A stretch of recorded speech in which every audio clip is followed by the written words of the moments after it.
Welcome to r/Am I the A-hole, where OP's brother-in-law celebrated his son's death. But stick around and subscribe for more drama-filled Am I the A-hole posts, such as OP forcing his sister to sell her house, and OP's wife locking their 16-year-old son outside all night. Am I the a-hole for refusing to go to my sister's child-free wedding despite not having kids? For some background, I'm the youngest of 4 girls. My older sisters, 32 and 30, both have kids. My third sister, 27, doesn't and is getting married at the end of the month. I, 23, also don't have children, but my partner and I hope to have some in the future. Oldest sister lives overseas with her husband and is mostly irrelevant in this situation. Her and sister 3 don't speak. Anyways, sister 3 is having a child-free wedding. She is aggressively child-free. We don't really get along. So basically our parents are old farts, lol, I love them, and can no longer drive. I can't drive either, but my husband can, as can my older sister. She's a single mom though and has no watch her kids. My husband and soon-to-be brother-in-law hate each other. They grew up together and there's just a lot of hard feelings there. So my husband wasn't going to the wedding. I was going to have him drop me off. In the end, last weekend, after months of anxiety, I said I would stay with the kids so my parents and sister could go. She will drive them and attend in my place. Once we decided, my husband gave the okay to work on the day of the wedding. My sister lost it at that, then decided she would have someone else drive our parents and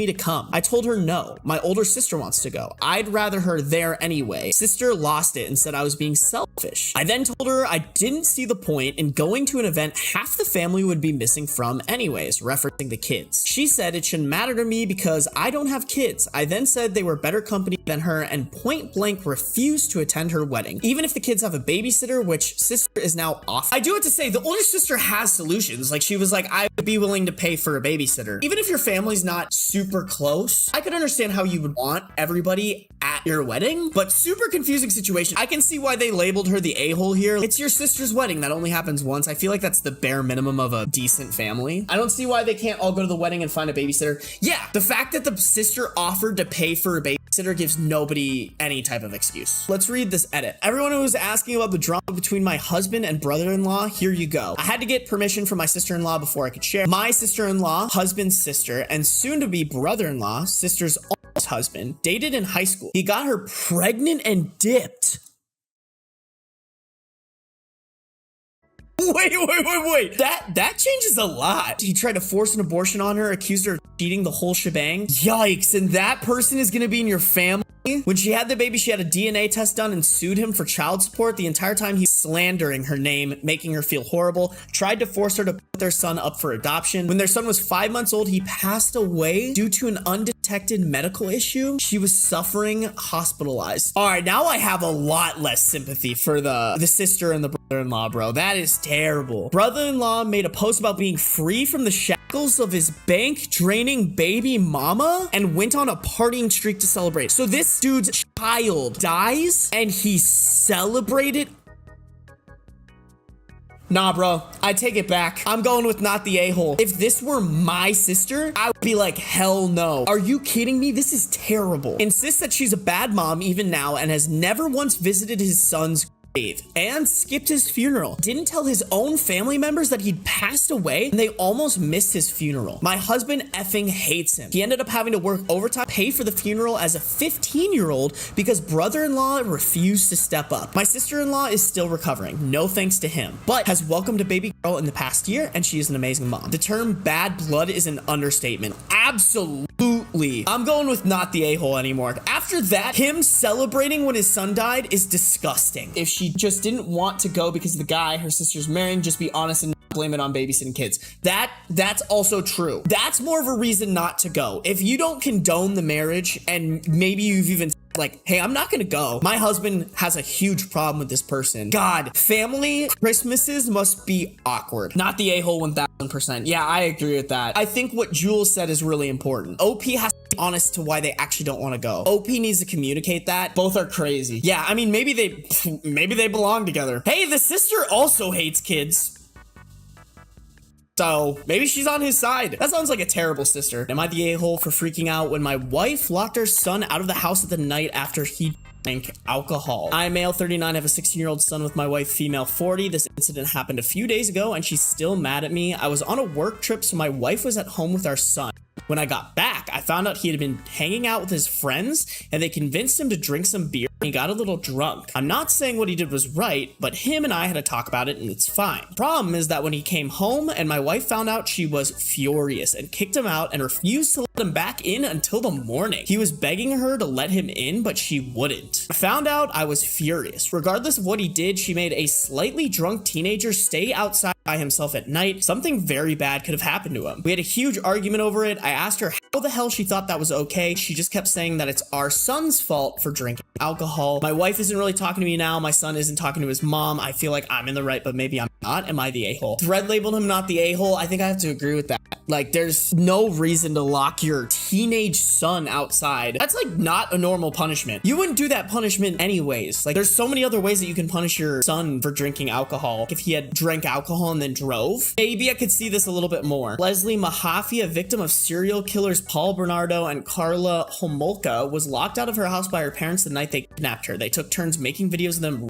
and torturing her for days before they killed her. Have your wife research that case and I bet she never locks him out again. That's so terrifying. Yeah, at the end of the day, your punishment can't endanger your kids' overall safety. The correct punishment for a drunk teen is a relatively loud awakening and chores first thing in the morning. Educate them about the dangers of underage drinking and the consequences of drinking in general, starting with targeting a potential hangover. Your wife needs some serious therapy if she thinks that's an appropriate punishment. Am I the a-hole for saying my wife will quit her job if we get booted from another daycare? My wife and I have a 3-year-old daughter, Alexis. Both of us work, and Alexis has attended daycare since she was 1. In the 2 years since, we have been asked to leave 2 programs because my wife is a micromanager. I admit both of us went into the first program not really understanding daycare. I quickly learned that they can't provide personalized care, and after learning from her teachers, I reset my expectations. My wife, however, has a lot of anxieties and worries about our daughter. She hates when she gets even a little upset. She's in therapy and working on it. Okay, that's cool. First program, my wife would constantly watch the live feed and call the daycare multiple times a day. We had several talks about it, and the school talked to us twice. My wife ended up screaming at one of the teachers. Another child took a toy away from Alexis and she would cry. The teacher would give the toy back to Alexis, but my wife didn't understand why the other child wasn't punished for it. This daycare didn't kick us out, but did eventually suggest that maybe this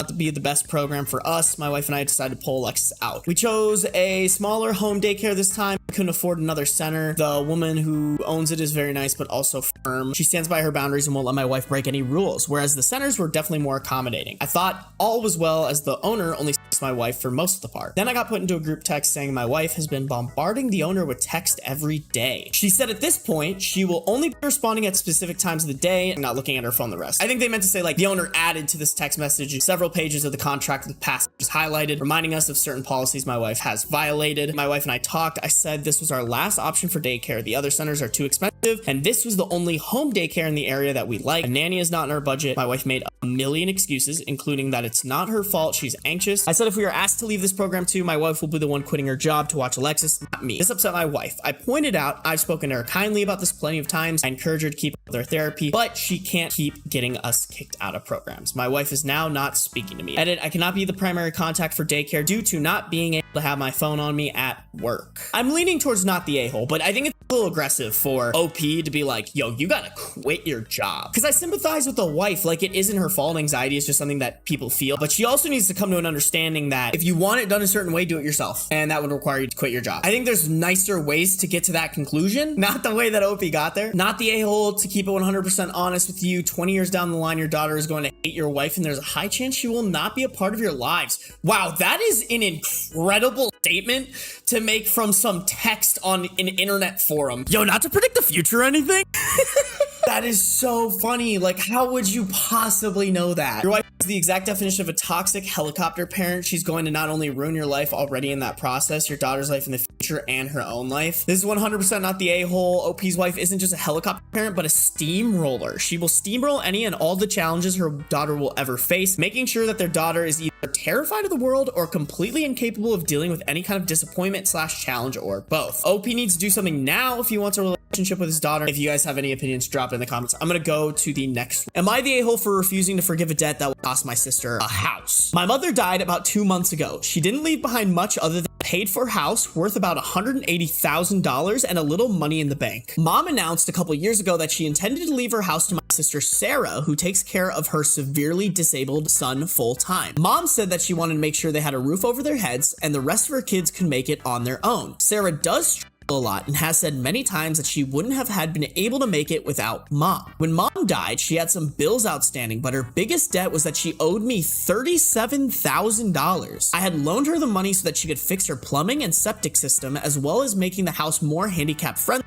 for Sarah and Jeremy. Mom had been paying me back every month. Here's the problem. If I file a claim against her estate like any other creditor would do, my brother, John, mom's executor, would have no choice but to pay it. But to do so, he would have to sell the house since there isn't money in the estate to pay it any other way, which means that Sarah and Jeremy would have to find a different place to live. I know mom wanted Sarah to have the house. There's also the issue that mom's will said Sarah got the house, but any money in the estate would be split evenly between the four of us. So technically, we think that means Sarah wouldn't actually get anything. John is talking to a lawyer to make sure he is reading that right. Sarah is also concerned that if she did get a large amount of money, John and I both said we would give her whatever we got from the house if it does get sold, but interfere with the help she gets from the government. Oh, John and Sarah are both pushing me to not file a claim against the estate, but if I don't, then the loan basically goes away. Sarah has said that she will pay it back to me and would even sign a new loan. The trouble is that I don't believe her. She has borrowed money before and never paid it back, not because she doesn't want to, but because she can't afford to. She struggled with money living with my mom, so it is going to be even worse with her without mom paying bills in the house as well. If I don't file a claim, I will be out $37,000, and that is far more than I want to hand over as a gift, even to my sister. I've told John and Sarah that I'm officially filing a claim on Monday morning. They are both calling me a greedy a-hole and telling me that I am ignoring what mom wanted. I think it's unreasonable to expect me to just forget $37,000. I have to sympathize with OP. I don't think anybody in the comments would want to be out $37K. I think at the end of the day, OP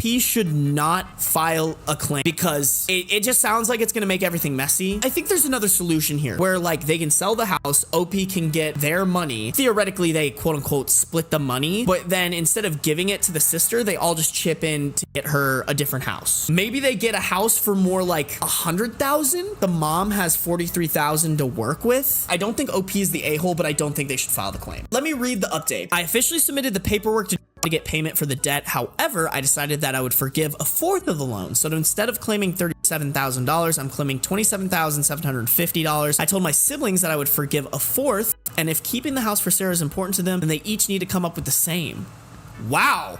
Not the way I thought this post was gonna go. So far, they are saying they will not contribute. John and I spoke with the lawyer. We were wrong about how any cash from the sale of the house would be dispersed. First, any liquid assets would have to be used to cover debts. If the assets need to be liquidated, then whoever was supposed to get that asset gets whatever proceeds left after paying debts. So no matter what my siblings do, Sarah will get the rest of the money if the house is sold. The lawyer also pointed out the same thing many people here did, that giving Sarah the money could affect her benefits. Instead, he suggested she turn down the inheritance in favor of placing the money into a special needs trust fund for her son. Sarah will be talking to a lawyer on her options and exactly what that means. Sarah's attempting to get a loan using the house as collateral. Not all the paperwork is in order yet. Exactly how much will be left in the estate after all debts are paid, and we are probably looking at needing to get a professional appraisal of the home first. One person at the bank talked to her and said that with her credit score and income, she doubts she would be approved, but that she would process the application once Sarah got all the data. That's tough. Is there like a deadline on this type of stuff? I don't even know. Seems rushed. It's tough because I'm sure the sister doesn't want to leave the house. Also, OP shouldn't have to eat the cost of $37,000 that she just loaned to her mom. For them to call OP greedy is unfair. Unless you're a millionaire, billionaire, I think everyone would be upset if they lost $37,000. That is really nice of her to forgive part of the debt. Yeah, that's all the Am I the A-hole posts I had for you today, but make sure to hit that subscribe button and turn on notifications so you can see my videos, shorts, and streams every single week. Click here to watch another one of my videos. Click here to watch my podcast. I will see you guys next week.